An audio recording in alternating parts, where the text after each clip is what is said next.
اپنی کوششوں میں کامیاب ہوں گی بھی کہ نہیں، شاید نہیں، بھلا کون ہوگا جو جانتے بوجھتے اپنی بیٹی کو، وہ سوچتے ہوئے اٹھنے لگا کہ مالی کی چھوٹی بچی کو دیکھ کر رک گیا۔ وہ بھاگتی ہوئی اس کی طرف آ رہی تھی اور اس کے پیچھے اس کی بوڑھی دادی غالباً اسے روکنا چاہتی تھی۔ وہ پتہ نہیں کیوں جب اس بچی کو دیکھتا تھا تو اس کے ذہن میں ایسی ہی ایک موہنی صورت ابھرنے لگتی۔ ابھی بھی وہ اس موہنی صورت کو سوچنے لگا تھا کہ بچی کے گرنے اور چیخ کر رونے کی آواز پر نہ صرف چونکا بلکہ بے اختیار بھاگ کر اسے بازوں میں اٹھایا تو اس کے ہونٹوں اور پیشانی سے بہتا خون اس کی شرٹ کی آستین سوکھ کر گیا۔ ہائے ربا! اس کی دادی نے اپنا سینہ پیٹ لیا۔ صاحب جی میرے کو دو آپ کی قمیض۔ نونسنس، بچی کی فکر نہیں ہے، چلو میں اس کی بینڈیج کر دوں۔ وہ اسی طرح اسے بازو میں لیے ہوئے اندر آیا اور اسے صوفے پر لیٹا کے جلدی سے فرسٹ ایڈ باکس اٹھا لایا۔ بوڑھی دادی اپنی زبان میں جانے کیا بولے جا رہی تھی، وہ صرف اتنا سمجھ رہا تھا کہ وہ بچی پر خفا ہو رہی ہے۔ اماں آپ ادھر بیٹھو چپ چاپ، اس نے قدرے قد غصے سے دادی کو دور بٹھایا، پھر نرمی سے بچی کے ہونٹوں اور پیشانی سے بہتا خون صاف کرنے لگا۔ اس کے بعد ٹیوب لگا کر پیشانی پر بینڈیج ٹیپ سے چپکا دی۔ بچی نے غالباً اس کے ڈر سے رونا بند کر دیا تھا، لیکن اس کی بند گئی تھی۔ وقفے وقفے سے اس کے ہونٹوں سے ایسی آواز نکلتی کہ اس کا دل مٹھی میں آ جاتا۔ روتے نہیں بیٹا، آپ بہادر بچی ہو، اس نے آہستہ سے بچی کا سر تھپک کر کہا۔ پھر اس کی دادی سے پوچھا، اس کا نام کیا ہے؟ زینب۔ زینب، اور وہ کون تھی؟ زیر لب بڑبڑاتے ہوئے اس کا ذہن پھر الجھنے لگا تو ایک دم دادی کی طرف متوجہ ہو کر پوچھنے لگا، آپ یہاں کب سے ہیں؟ 4-5 سال ہو گئے، جب سے اس کے دادا مرے میں ادھر آ گئی۔ اس نے بتایا تو وہ سوچ میں پڑ گیا۔ 4-5 سال پہلے کی بات تو نہیں ہے، وہ تو جب میں چھوٹا تھا۔ صاحب جی اس کو لے جاؤں؟ دادی کی آواز پر وہ ذرا سا چونکا، پھر پوچھنے لگا، وہ مالی کیا نام ہے ان کا؟ ہاں رشید، وہ آپ کا بیٹا ہے؟ ہاں جی، ایک ہی ہے، پتر ہے، 4 دھیاں اور گاؤں میں بیائی ہیں۔ بوڑھی دادی اس کی الجھن سے بے خبر تفصیل سے جواب دے رہی تھی۔ آپ کو پتہ ہے اس سے پہلے، میرا مطلب ہے رشید سے پہلے یہاں کون تھا؟ اس نے اس کا جواب نظر انداز کر کے پوچھا تو وہ فوراً بولی، رشید کا ابا وہ تو جی بڑے صاحب اور بڑی بیگم صاحب کے وقت سے ادھر ہی تھا۔ بڑے صاحب، بیگم صاحبہ کون؟ میرے دادا دادی؟ اس نے پرسوچ انداز میں دہرا کر پوچھا۔ نا جی، آپ کے ابا کیا کہتے ہو آپ اس کو؟ ابو اور امی بڑے بھلے لوگ تھے جی، وہ میرے رشید کا ابا 3-4 واری لے کر آیا تھا اور بڑی بیگم صاحبہ سے ملانے۔ یہ چادر اس نے میرے کو دی تھی اور میری دھی کی شادی پر بھی بہت کپڑے دیے تھے۔ کدھر چلی گئی وہ بیگم صاحب؟ کبھی میرے کو اس کے پاس لے چلو۔ وہ بولے جا رہی تھی اور اس کی سمجھ میں نہیں آ رہا تھا کہ وہ کیا کہہ رہی ہے، جبکہ بہت غور سے سن رہا تھا۔ آخر الجھ کر پوچھنے لگا، کس کی بات کر رہی ہو آپ؟ کون سی بیگم صاحبہ کے پاس لے چلوں؟ بڑی بیگم صاحب کی بڑی بیگم، اس نے زور دے کر کہا تو مزید الجھ گیا۔ صاحب کی بڑی بیگم؟ کیا میرے باپ نے 2 شادیاں کی تھی؟ ہاں جی، آپ کو نہیں پتہ؟ اس کے تعجب پر وہ تجویز ہو کر بولی، نہیں، ہاں مجھے پتہ ہے، سب پتہ ہے۔ پھر ایک دم کھڑا ہوا، آپ جائیں، میں رفیق سے کہتا ہوں وہ بچی کو آپ کے پاس چھوڑ آئے گا۔ مہربانی جی، میرے کولوں نہ اٹھائی جائے گی۔ وہ ممنونیت سے کہتی اٹھ کھڑی ہوئی تو اس نے فوراً ملازم رفیق کو بلا کر بچی اس کے ساتھ لے جانے کو کہا، پھر خاصا بے جان سا ہو کر صوفے پر گرا۔ بوڑھی عورت کے انکشاف نے واقعی اسے ڈھال کر دیا تھا۔ کتنی دیر وہ بے حس و حرکت پڑا رہا، ذہن میں بھی کام نہیں کر رہا تھا۔ جب رفیق بچی کو چھوڑ کر واپس آیا تو اس کے قریب رک کر پوچھنے لگا، صاحب آپ کے لیے کھانا لگا دوں؟ اس نے نفی میں سر ہلا کر اسے جانے کا اشارہ کیا، پھر آنکھیں بند کر لیں۔ اس کے ذہن کے پردوں پر کچھ سائے لہرانے لگے تھے، ان میں وہ چھوٹی سی بچی بھی تھی جو گھٹنوں کے بل گھسیٹتی ہوئی اس کی طرف آ رہی تھی اور وہ اسے اپنی باہوں میں لینا چاہتا تھا۔ تبھی بیگم آفندی نے پکارا تھا، شہری کون؟ اس نے چونک کر آنکھیں کھولیں لیکن اس منظر کی گرفت سے نہیں نکلا۔ جب ہی پوچھنے لگا، وہ کہاں گئی ماما؟ کون بیٹا؟ بیگم آفندی نے ادھر ادھر نظر دوڑاتے ہوئے پوچھا۔ وہ بچی، وہ ابھی یہیں تھی، اتنی چھوٹی سی۔ دونوں ہاتھوں سے اشارہ کرتے ہوئے اس کی ذہن کو ایک اچانک جھٹکا سا لگا تو ایک دم خاموش ہو کر بیگم آفندی کو دیکھنے لگا۔ کیا ہو جاتا ہے بیٹا تمہیں؟ تم اکیلے مت رہا کرو، پتہ نہیں کیا سوچتے رہتے ہو، بیگم آفندی نے اس کے پاس بیٹھتے ہوئے کہا تو گہری سانس کھینچ کر بولا، آپ جانتی ہیں ماما؟ کیا جانتی ہیں؟ یہی کہ میں کیا سوچتا ہوں۔ اگر نہیں تو میں آپ کو بتاؤں کہ میرے ذہن میں ایک چھوٹی سی بچی کا نقش اتنا گہرا ہے کہ ماہ و سال کی تیز آندھیاں بھی اسے دھندلانے میں ناکام رہی ہیں۔ اور اس کے بارے میں بھی مجھے خیال آیا ہے کہ وہ شاید میری بہن تھی، ہے نا؟ وہ پرسوچ انداز میں بولتا ہوا تصدیق کے لیے براہ راست انہیں دیکھنے لگا تو وہ نظریں چرا کر پوچھنے لگیں، تمہیں یہ خیال کیوں آیا؟ کیوں کا سوال چھوڑیں ماما، مجھے صرف یہ بتائیں کہ میرا خیال ٹھیک ہے نا؟ اس نے کہا تو بیگم آفندی پرسوچ انداز میں اثبات میں سر ہلانے لگیں۔ پھر اب تک آپ مجھے بھٹکاتی کیوں نہیں ہیں؟ میں نے جب بھی آپ سے اس کے بارے میں پوچھا آپ نے میرا ذہن ادھر ادھر منتقل کر دیا۔ صاف کیوں نہیں بتایا مجھے؟ کہاں ہے وہ، اس کی ماں؟ کیا پاپا نے دوسری شادی کی تھی؟ وہ ان کے اعتراف کے بعد اب ان سے ہر بات پوچھنا چاہتا تھا۔ ہاں، لیکن دوسری بیوی میں ہوں، وہ نہیں۔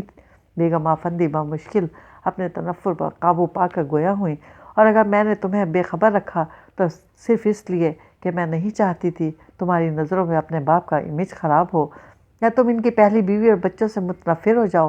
ایسا نہیں ہوگا، بس آپ مجھے ان کے بارے میں بتائیں۔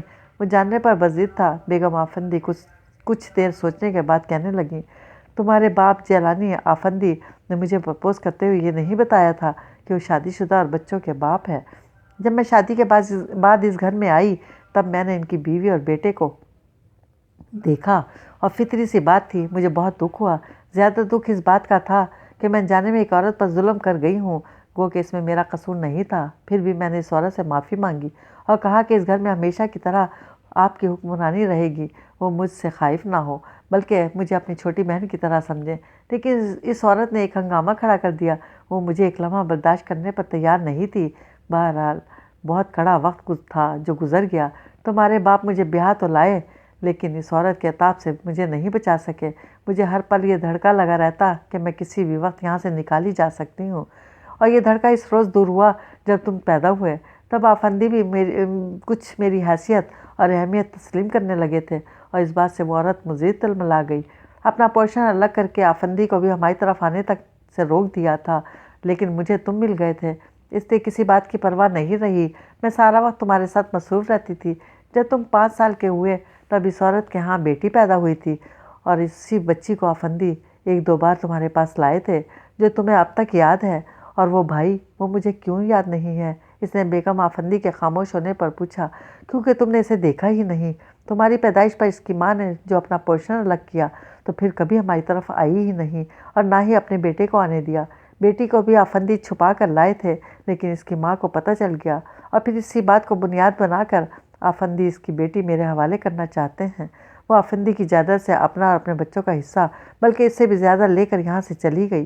بیگم آفندی نے یوں بات ختم کی جیسے وہ کہانی ختم ہو گئی ہو، لیکن اس کے سوال ختم نہیں ہوئے تھے۔ فوراً پوچھا، کہاں؟ مجھے نہیں معلوم بیٹا، میں نے 1-2 بار آفندی سے پوچھا تھا لیکن انہوں نے ٹال دیا اور کہا کہ تم بھول جاؤ کہ یہاں کوئی عورت تھی، بس یہ سمجھ لو کہ اس گھر میں آنے والی تم پہلی اور آخری عورت ہو، اور شہری کو بھی یہی معلوم ہونا چاہیے۔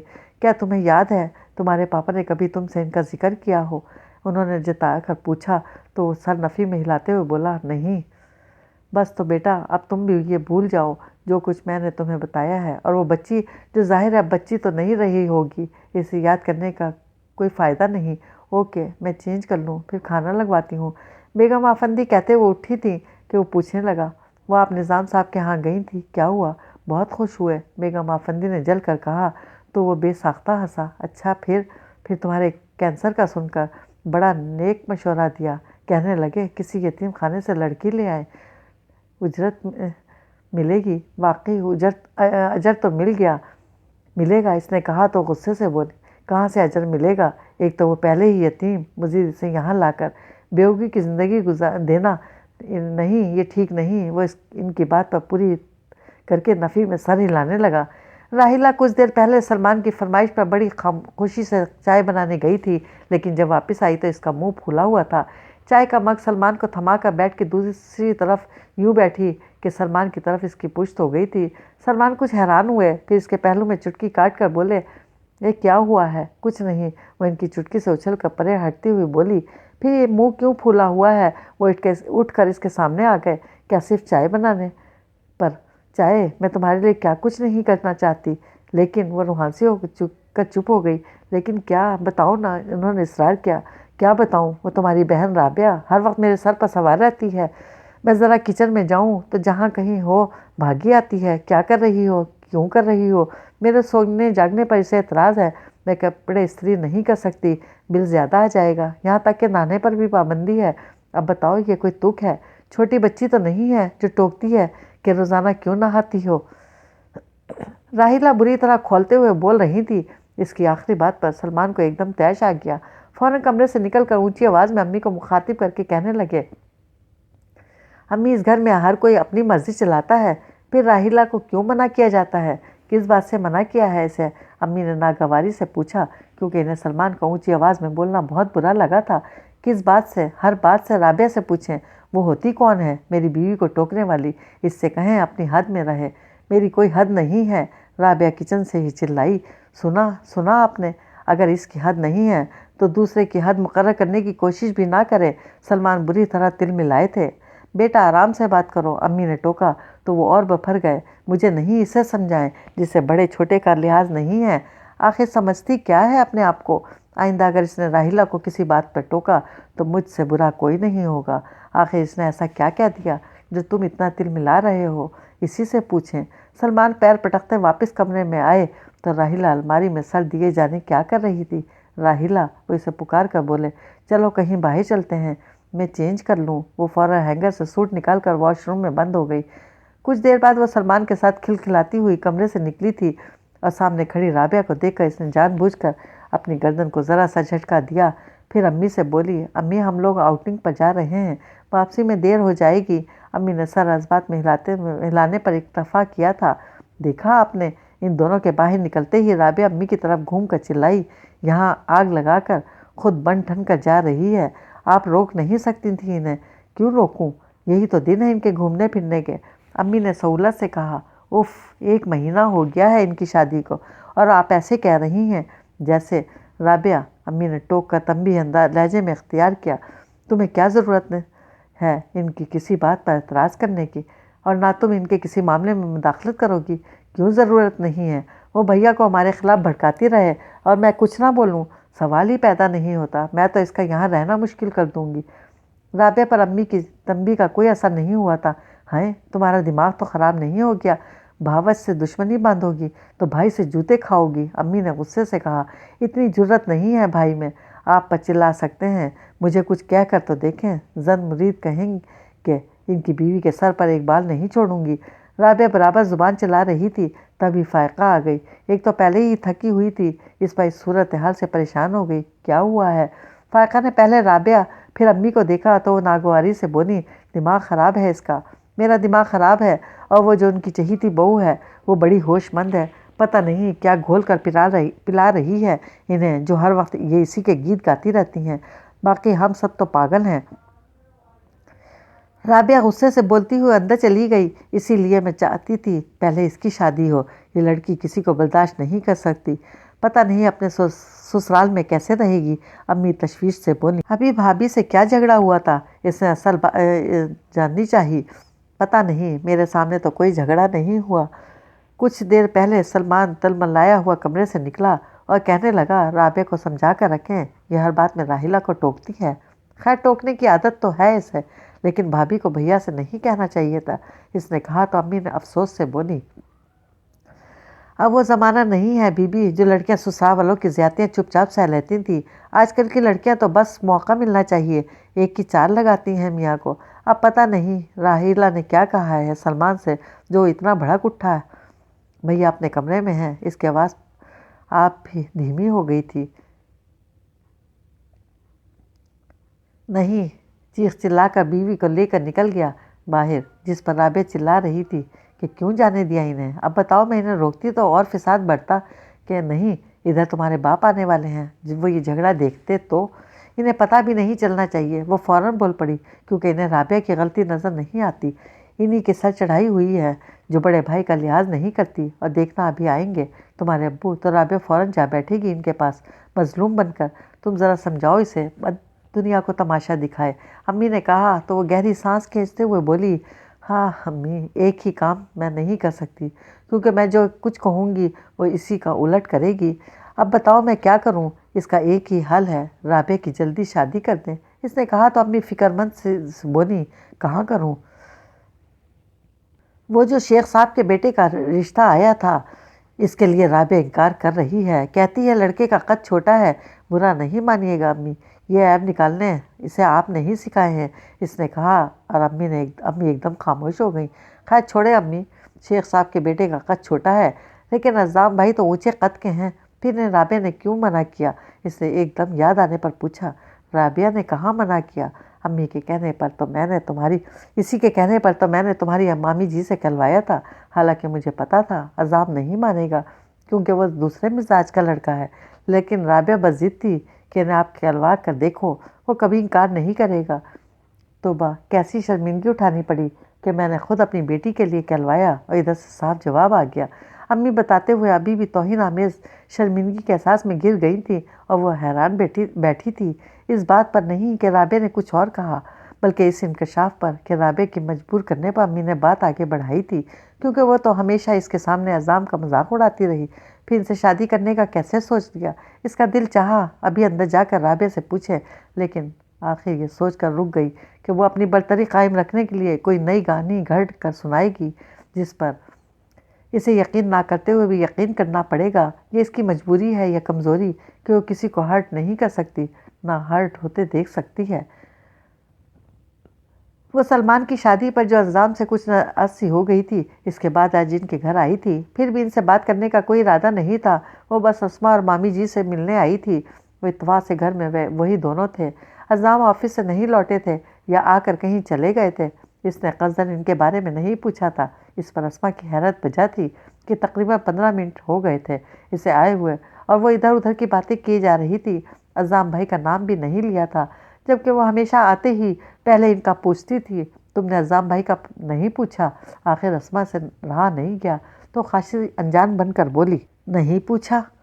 چلو اب پوچھ لیتی ہوں، میرے ٹوکنے سے پوچھ رہی ہو نا، پہلے کیوں نہیں پوچھا؟ کیا ناراض ہو ان سے؟ اسما نے جواب دینے کے بجائے مزید جتایا، نہیں، میں کیوں ان سے ناراض ہوں گی؟ میں ان سے ناراض ہو ہی نہیں سکتی۔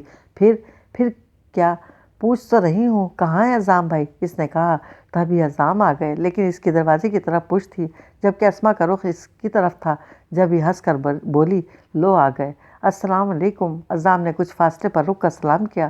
وعلیکم السلام۔ اس نے جواب ضرور دیا لیکن ان کی طرف پلٹی نہیں، تو وہ آگے آ کر اس کے سر پر ہاتھ رکھتے ہوئے بولے، خیریت سے ہو؟ اب وہ جواب نہیں دے سکی کیونکہ اس نے اپنی سانسیں تک روک لی تھیں کہ کہیں ذرا سی حرکت سے اس کے سر پر ٹھہرا ہاتھ ادھر ادھر ہو جائے۔ بڑے دنوں بعد آئیں، کیا بہت مصروف ہو گئی ہو؟ وہ ذرا سا جھک کر اس کے چہرے کو دیکھ کر پوچھنے لگے، گھر میں سب خیریت ہے نا؟ وہ ابھی بھی خاموش رہی۔ لگتا ہے بھائی یا آپ سے ناراض ہے، اسما نے کہا تو وہ حیران ہوئے۔ مجھ سے کیا خطا ہو گئی؟ کیوں فائقہ؟ کیوں آپ سے خفا نہیں ہو سکتی؟ آپ انسان نہیں ہیں، فرشتہ ہیں کیا؟ وہ اچانک چٹک کر بولی، توبہ کرو۔ وہ اس کی بات سے ہٹ کر دور جا بیٹھے۔ اسما پانی پلاؤ اسے، اور ہاں امی کہاں ہیں؟ کچن میں۔ اسما اٹھ کر جانے لگی تو وہ بھی کھڑی ہو گئی۔ میں گھر جا رہی ہوں۔ یہ گھر نہیں ہے کیا؟ آرام سے بیٹھو، میں چھوڑ آؤں گا۔ عزام نے قدر رعب سے کہا تو وہ روٹھے لہجے میں بولی، نہیں میں چلی جاؤں گی۔ چلی جانا، لیکن کھانا کھا کر بیٹھو، میں ابھی آتی ہوں۔ اسما اسے زبردستی بٹھا کر چلی گئی تو وہ اپنے آپ سے بولی، پتہ نہیں کیوں آ جاتی ہوں میں یہاں، میری محبت کھینچ لاتی ہے۔ عزام نے سیدھے سادے انداز میں کہا تو وہ ایک دم سر اونچا کر کے انہیں دیکھنے لگی۔ غلط کہہ رہا ہوں کیا میں؟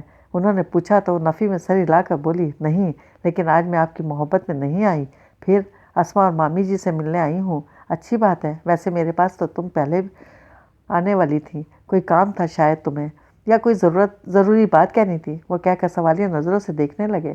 اب کچھ نہیں کہنا، اس نے کہا تو وہ اٹھ کھڑے ہوئے۔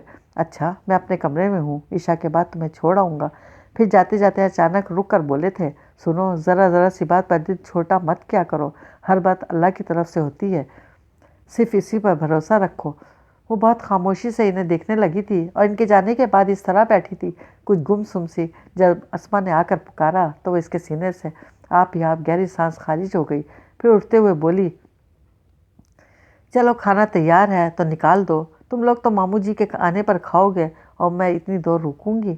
عزام بھائی نے کہا ہے تو وہ تمہیں چھوڑ آئیں گے؟ اسما نے کہا ہاں، لیکن اس کا مطلب یہ تو نہیں کہ میں 12 بجے تک آرام سے بیٹھی رہوں۔ دیکھو اذان بھی ہونے لگی ہے، جب تک اعظم بھائی نماز پڑھ کر آئیں میں کھانا کھا لوں۔ اسے پتہ تھا کہ کھانا کھلائے بغیر اسے نہیں جانے دیا جائے گا، اس لیے کھانے کی جلدی کرنے لگی تھی، ورنہ ابھی سے بھوک بالکل نہیں تھی۔ زبردستی کچھ نوالے حلق سے اتارے زیادہ مامی جی سے باتوں میں لگی رہی، درمیان میں کہیں کہیں نوالا منہ میں ڈال لیتی کہ جیسے ہی اعظم آئے وہ کھانے سے ہاتھ کھینچ کر اٹھ کھڑی ہوئی۔ ارے کھانا تو آرام سے کھا لو، مامی جی نے کہا، لیکن وہ انسنی کر کے برتن اٹھا کر کچن میں رکھ آئی تو اسما خفگی سے بولی اتنی جلدی کس بات کی ہے؟ امی پریشان ہو رہی ہوں گی۔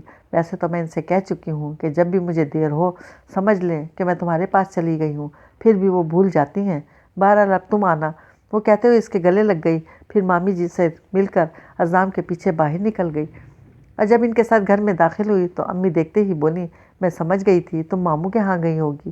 پھر اعظم سے کہنے لگیں چلو اسی بہانے تم آ جاتے ہو، ورنہ تو تمہیں پھپھی کا خیال ہی نہیں آتا۔ ایسا نہ کہیں پھپھو، بس آفس سے آنے کے بعد کہیں نکلنا ہی نہیں ہوتا۔ اعظم امی کے ساتھ بیٹھ گئے، تبھی راحیلہ اپنے کمرے سے نکلی اور انہیں دیکھ کر واپس پلٹنے لگی تھی کہ وہ فوراً پکار کر بولی بھابھی یہ اعظم بھائی ہیں، ماموں جی کے بیٹے۔ السلام علیکم۔ راحیلہ نے سلام کیا تو جواب کے ساتھ بولے خیریت سے ہیں آپ؟ ہاں خیریت سے ہیں۔ راحیلہ خاصے روٹھے پن کا مظاہرہ کرتی واپس کمرے میں چلی گئی تو وہ اس کی اس حرکت پر شرمندہ سی ہو کر بولی اعظم بھائی آپ اب کھانا کھا کر ہی جائیے گا، میں بس دسترخوان لگا رہی ہوں۔ دسترخوان ضرور لگاؤ لیکن مجھے مت روکو، وہ کہتے ہوئے اٹھ کھڑے ہوئے۔ پھپھو میں پھر انشاءاللہ فرصت میں آپ کے پاس آؤں گا، ابھی اجازت دیجیے۔ ہائے تم کھانے کا سنتے ہی اٹھ کھڑے ہوئے، چلو چائے ہی پی لو، امی نے کہا تو انہوں نے سہولت سے منع کیا، پھر خدا حافظ کہہ کر چلے گئے تو وہ ادھر ادھر دیکھ کر پوچھنے لگی عثمان اور سونی کہاں ہیں؟ اتنی توفیق نہیں ہوئی کہ انہیں آ کر اعظم بھائی کو سلام کر لیں؟ اور رابعہ بس چپ ہو جاؤ، پہلے ہی بہت ہنگامہ ہو چکا ہے یہاں، امی نے ٹوک کر آہستہ آواز میں کہا تو ان کے پاس بیٹھ گئی۔ کیا ہوا ہے؟ ابھی کچھ مت پوچھو، جاؤ اپنے کمرے میں، امی نے کہا تو وہ کچھ دیر انہیں دیکھتی رہی، پھر اٹھ کر اپنے کمرے میں آئی تو رابعہ کو دیکھ کر ٹھٹک گئی۔ وہ سر پر دوپٹہ باندھے لیٹی تھی اور چہرے سے لگ رہا تھا جیسے بہت روئی ہو۔ رابعہ اس نے قریب جا کر دھیرے سے پکارا تو اس نے آنکھیں کھول دیں۔ کیا ہوا ہے تمہیں؟ اس نے بہت نرمی سے پوچھا، لیکن ادھر رابعہ کے اندر جانے کیا تھا، ایک دم اس پر بگڑ گئی۔ تم کہاں آوارہ گردی کرتی پھرتی ہو؟ شرم نہیں آتی تمہیں؟ اتنی رات تک کون سا آفس کھلا رہتا ہے جو تم زبان سے بھالو؟ رابعہ میں آفس سے ماموں جی کے ہاں چلی گئی تھی اور ابھی اعظم بھائی کے ساتھ آئی ہوں، وہ غصے سے کہتی ہوئی وارڈ روب کی طرف بڑھ گئی۔ کیا ضرورت ہے روز روز ان کے ہاں جانے کی، سیدھی گھر نہیں آ سکتی؟ رابعہ نے کہا۔ اس نے کوئی جواب نہیں دیا اور اپنے کپڑے لے کر واش روم میں بند ہو گئی۔ چینج کرنے کے بعد منہ پر پانی کے چھینٹے مارتے ہوئے اس نے سوچا کہ شاید ہنگامہ اسی کی وجہ سے ہوا ہے کہ وہ دیر سے کیوں آتی ہے، لیکن روزانہ تو دیر نہیں ہوتی۔ وہ اپنی سوچ کی نفی کرتی واش روم سے نکلتے ہی رابعہ سے پوچھنے لگی سنو، شام میں یہاں جھگڑا کس بات پر ہوا تھا؟ تمہیں آتے ہی اطلاع مل گئی تو پھر تم یہ معلوم ہو گیا ہوگا کہ اس جھگڑے پر ابو کا کیا فیصلہ سنایا ہے؟ رابعہ نے خاصے فاتحانہ انداز میں اسے دیکھا تو حیران رہ گئی۔ ہائے ابو کے سامنے ہوا سب؟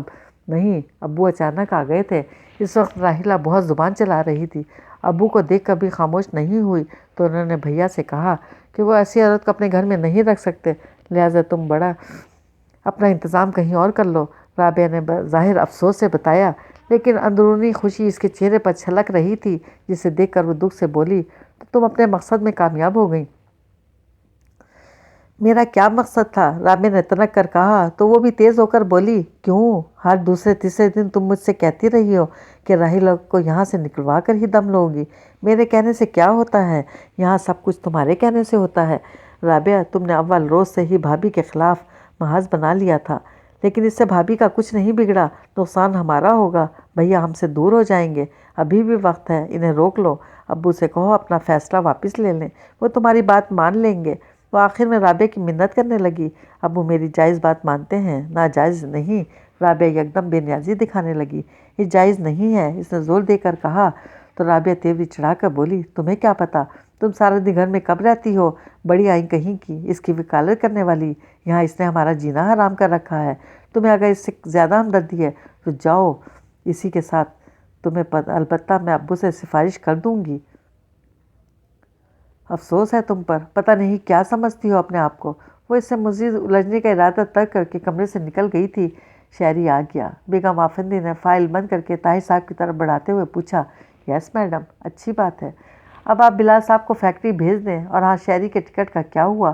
ٹکٹ یہ رہا۔ طاہر صاحب نے ٹیبل سے لفافہ اٹھا کر ان کے سامنے کر دیا، جسے لے کر بیگم آفندی اٹھ کھڑی ہوئیں۔ اوکے، آپ جائیں میڈم، وہ نیا ٹینڈر۔ طاہر صاحب نے جاتے جاتے رک کر پوچھا، اس کے بارے میں بعد میں بات کریں گے؟ جی بہتر۔ طاہر صاحب چلے گئے تو بیگم آفندی نے لفافے میں سے ٹکٹ نکال کر دیکھا۔ سامنے کیلنڈر پر ڈیٹ دیکھ کر دونوں کو شمار کرتے ہوئے اپنے کمرے سے نکل کر شہریار کے کمرے میں داخل ہوئیں تو انہیں دیکھ کر اٹھ کھڑا ہوا۔ ماما، مجھے بلا لیا ہوتا، تم کب آئے؟ وہ انسنی کرتی آرام سے کرسی کھینچ کر بیٹھ گئیں۔ بہت دیر ہوئی اور میں آتے ہی آپ کے روم میں گیا تھا، لیکن آپ نہیں تھیں۔ خیریت؟ وہ ان کے یہاں آنے اور بیٹھنے سے کچھ اچنبے میں گر گیا تھا۔ سب خیریت ہے بیٹا؟ پریشان کیوں ہو جاتے ہو؟ بیٹھو، بیگم آفندی نے قصداً مسکرا کر کہا تو وہ بیٹھتے ہوئے بولا، میں پریشان نہیں ہوا۔ اچھا دیکھو، یہ تمہاری لندن کی سیٹ کنفرم ہو گئی ہے۔ بیگم آفندی لفافہ اس کے سامنے رکھتے ہوئے بولی، اگر تم کہو تو میں تمہارے ساتھ چلوں۔ نہیں نہیں، آپ کو جانے کی کیا ضرورت ہے؟ اس نے فوراً منع کیا۔ بیٹا، یہاں مجھ پر ایک ایک پل بھاری ہوتا ہے، تم کیوں منع کرتے ہو؟ کیونکہ آپ وہاں ڈپریس ہو جاتی ہیں، اور پھر میں صرف چیک اپ کے لیے جا رہا ہوں، بہت زیادہ دن نہیں رہوں گا وہاں، انشاءاللہ 15 دن میں لوٹ آؤں گا۔ شہریار نے سہولت سے انہیں تسلی دی۔ انشاءاللہ، اور ہاں، جب میں آؤں تو آپ مجھے اچھی خبر سنائیے گا۔ شہریار نے فوراً ان کا دھیان بٹانے کی کوشش کی۔ تمہارے لیے اچھی خبر کیا ہو سکتی ہے؟ انہوں نے پوچھا تو مسکرا کر بولا، وہی جو آپ چاہتی ہیں، یعنی میری شادی۔ میں تو چاہتی ہوں، لیکن شاید تم نہیں چاہتے، جب ہی مجھے چکر دے رہے ہو۔ وہ کہتے ہوئے اٹھ کھڑی ہوئیں اور جیسے ہی پلٹی گلاس وال کے ادھر فائقہ کو دیکھ کر واپس اس کی طرف گھوم کر بولیں، شہری، وہ تمہاری ہو سکتی ہے اگر تم اپنی شرط واپس لو۔ تمہیں یقین دلاتی ہوں کہ جب تم لندن سے لوٹو گے تو تمہارے استقبال کو میرے ساتھ موجود ہوگی۔ شہریار نے ایک نظر گلاس وال سے ادھر ڈالی، پھر انہیں دیکھ کر نفی میں سر ہلانے لگا تو مزید کچھ کہنے کا ارادہ ترک کر کے اپنے آفس میں آ گئیں، اور کرسی پر بیٹھتے ہی ان کی نظر نیلے رنگ کے لفافے پر پڑی۔ عام سا خط والا لفافہ تھا۔ جب بھی وہ حیران سی ہوئیں، کس کا خط ہے؟ انہوں نے اٹھا کر دیکھا اور اوپر نام ان ہی کا تھا، ایڈریس اسی آفس کا، جبکہ دوسری طرف بھیجنے والے کا نام تھا، نہ ایڈریس۔ انہوں نے لفافہ چاک کر کے اندر سے خط نکال لیا، بغیر کسی القاب کے تحریر تھا، میں 20 سالوں سے انگاروں پر لوٹ رہا ہوں۔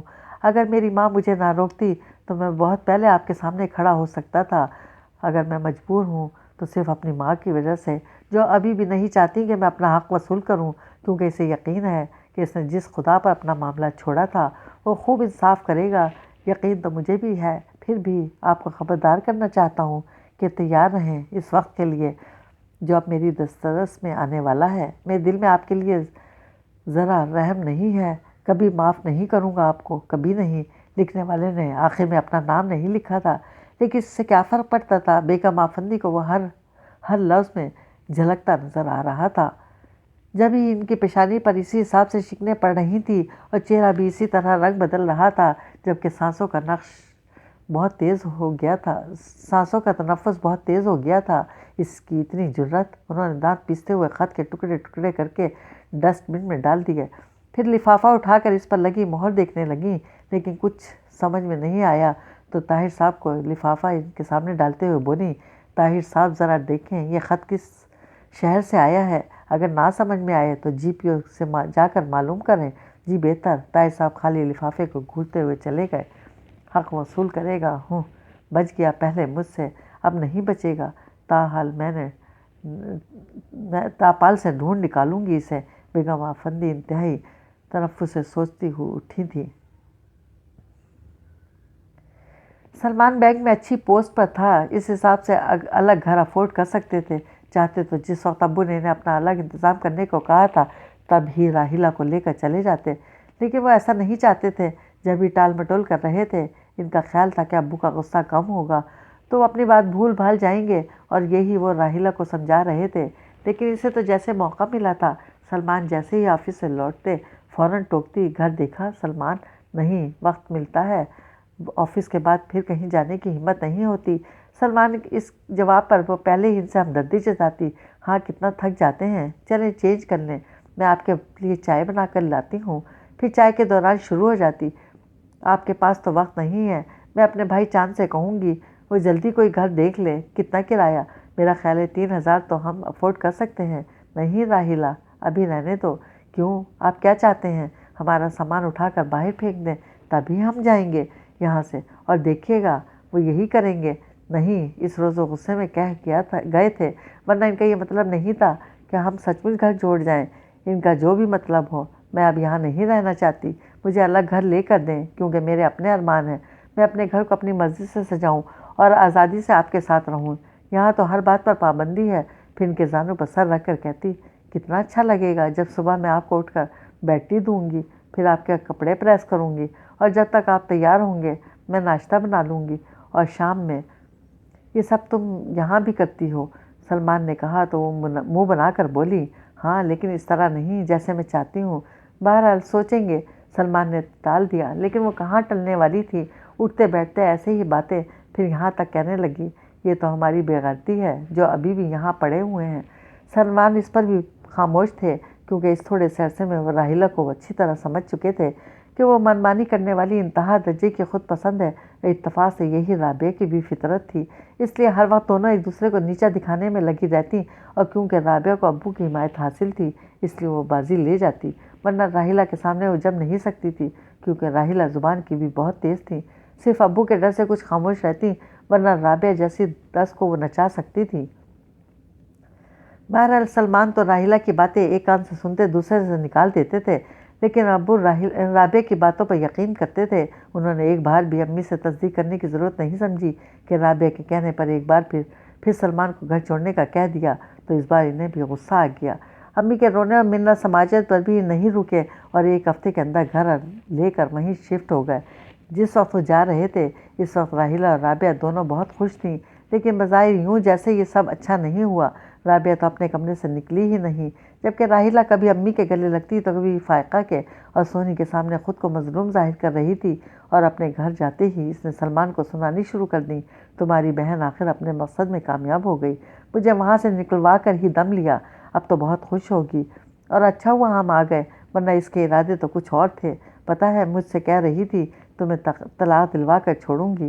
توبہ توبہ، پتہ نہیں اپنے گھر کیسے بسائے گی، میں بھی دیکھوں گی کیسے ساس نندوں کے ساتھ گزارا کرتی ہے۔ اچھا بس، اب یہاں آ گئی ہو تو بھول جاؤ سب، سلمان نے کہا تو فوراً آنکھوں میں آنسو بھر کر ان کے سینے سے لگتے ہوئے بولی، کیسے بھول جاؤں سلمان، بہت ستایا ہے اس لڑکی نے مجھے، تم تو سارا دن آفس ہوتے تھے، تمہیں کیا پتہ، میرے دل سے پوچھو، ہر پل یہ دھڑکا لگا رہتا تھا کہیں تم مجھے چھوڑ نہ دو، بتاؤ اس کے بعد میرا کیا ہوتا، میں تو مر جاتی، تمہارے بغیر نہیں رہ سکتی تھی۔ اور ایسی باتوں سے سلمان کو لگتا جیسے وہ ٹھیک کہہ رہی ہے۔ ساری افراتفری کے دوران رابعہ کمرے سے نہیں نکلی تھی۔ جب سناٹا چھا گیا تب وہ باہر آ کر بہت اترائے ہوئے انداز میں بولی تھی، کتنا سکون ہو گیا ہے نا۔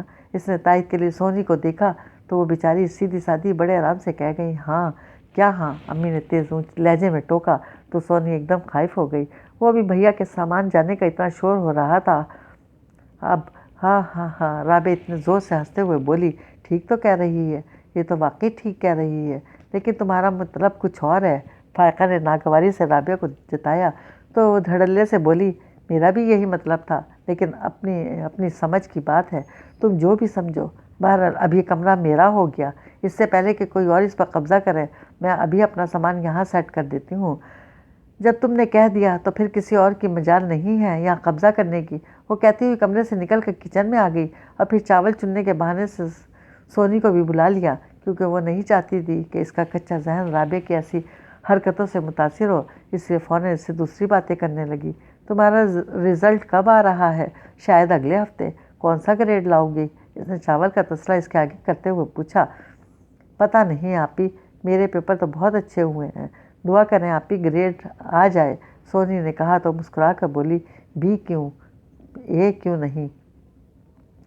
اے گریڈ تو سمیہ کا آئے گا، کیونکہ اس کے ہر ٹیسٹ میں سب سے زیادہ نمبر آئے تھے۔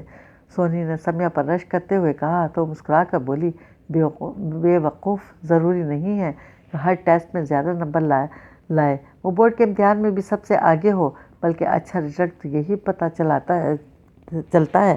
پتہ ہے جب میٹرک میں تھی تو کلاس میں فرسٹ آ جاتی تھی کبھی ان دونوں میں سے کوئی، اور جب بورڈ کا امتحان ہوا تو ایک اور لڑکی جو کلاس میں سب سے پیچھے بیٹھتی تھی اور ٹیچر کو اس کا نام بھی معلوم نہیں تھا، وہ ہم سب سے زیادہ نمبر لے گئی ہیں۔ سونی بہت دلچسپی سے سن رہی تھی۔ ہاں، اس طرح تمہارے بھی سمیت سے زیادہ نمبر آ سکتے ہیں۔ اللہ کرے آ جائیں تو بہت مزہ آئے گا۔ اتنا اتراتی ہے وہ، اور میں نے سوچ لیا ہے کالج جا کر میں بہت محنت کروں گی۔ شاباش، کون سے کالج میں جاؤ گی؟ اس نے سونی کی ہمت بڑھا کر پوچھا تو فوراً بولی جہاں سے آپ نے پڑھا ہے۔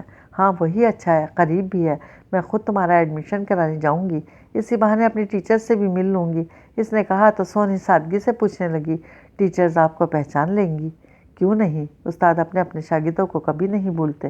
وہ کہہ کر خود ہی ہنسی، پھر اس کے سامنے سے تسلا اٹھایا اور بولی لاؤ جلدی سے چڑھا دوں، پھر مجھے ہفتے بھر کے کپڑے دھونے اور پریس بھی کرنے ہیں۔ آپ ہی میں مشین لگا رہی ہوں، آپ کے کپڑے بھی دھو دوں گی۔ سونی نے کہا تو اس نے منع کرتے ہوئے کہا نہیں، میرے کپڑے مشین میں دھلنے والے نہیں ہیں، ایک ایک دن کے پہنے ہوئے سرف میں ڈال کر نکال لوں گی۔ اور ہاں، پہلے ابو سے چائے کا پوچھو آؤ، کیونکہ کھانے میں تو ابھی دیر ہے۔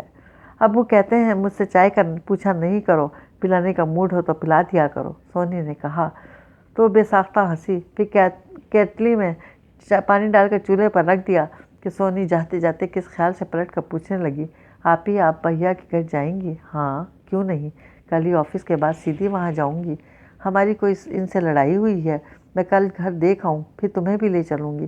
اچھا نہیں لگ رہا، بھیا چلے گئے، کتنی خاموشی چھا گئی۔ سونی نے افسوس سے کہا ہاں بس، وہ گہری سانس کھینچ کر رہ گئی، پھر چائے لے کر ابو کے کمرے میں آئی تو جانے کس سوچ میں بیٹھے تھے۔ ابو چائے لیجئے، اس نے پکارا تو چونک کر پوچھنے لگے چلا گیا تمہارا بھائی؟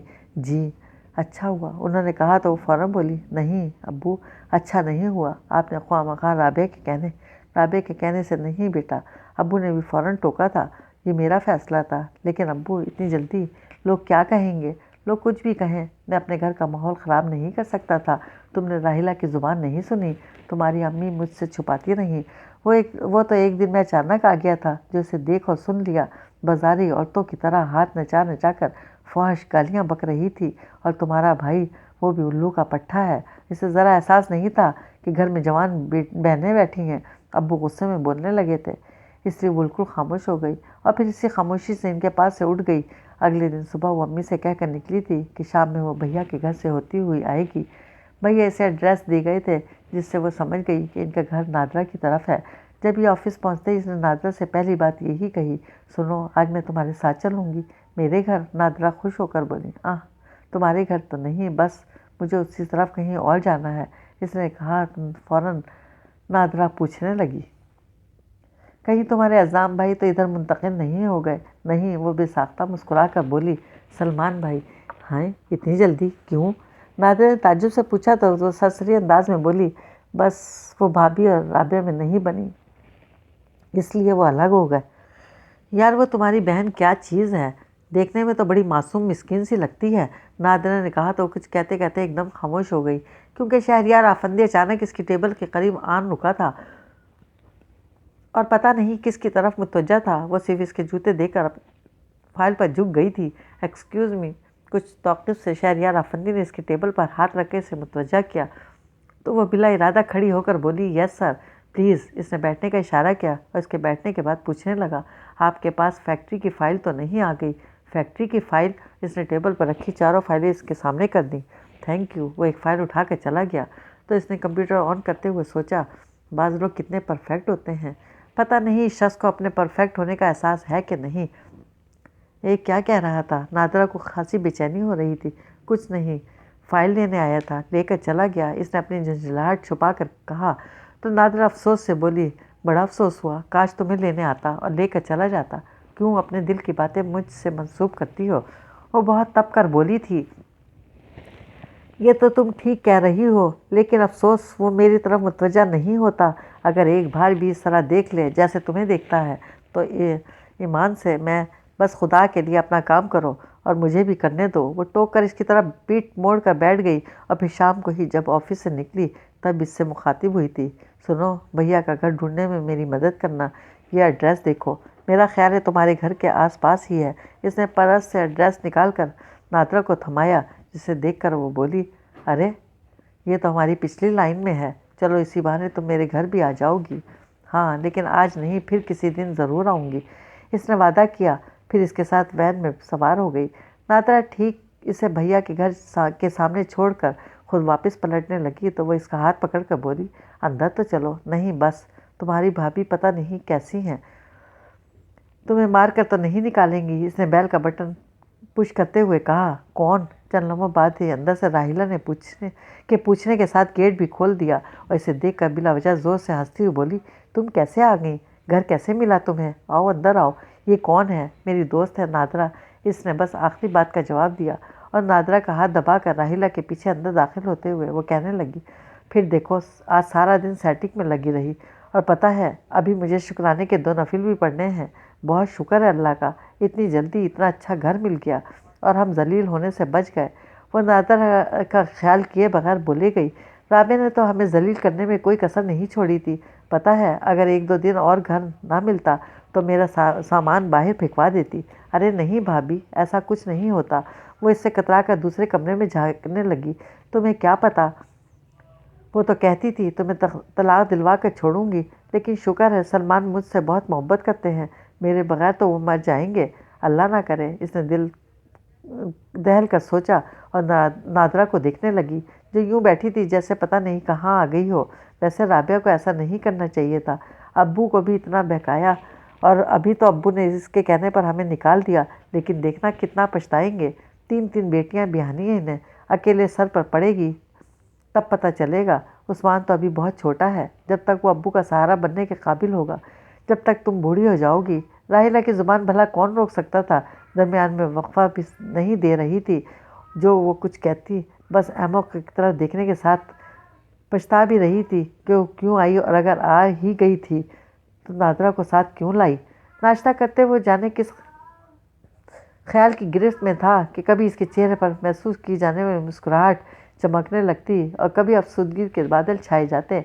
بیگم آفندی کچھ دیر کنکھیوں سے دیکھتی رہیں، پھر چائے کا کپ اس کے سامنے رکھتے ہوئے پوچھنے لگیں، کیا سوچ رہے ہو شہری؟ ہوں۔ اس نے چونک کر انہیں دیکھا تو اس کی آنکھیں چمک رہی تھیں۔ مجھے پتہ ہے تم کسی خوبصورت خیال میں تھے اور میں وہی جاننا چاہتی ہوں۔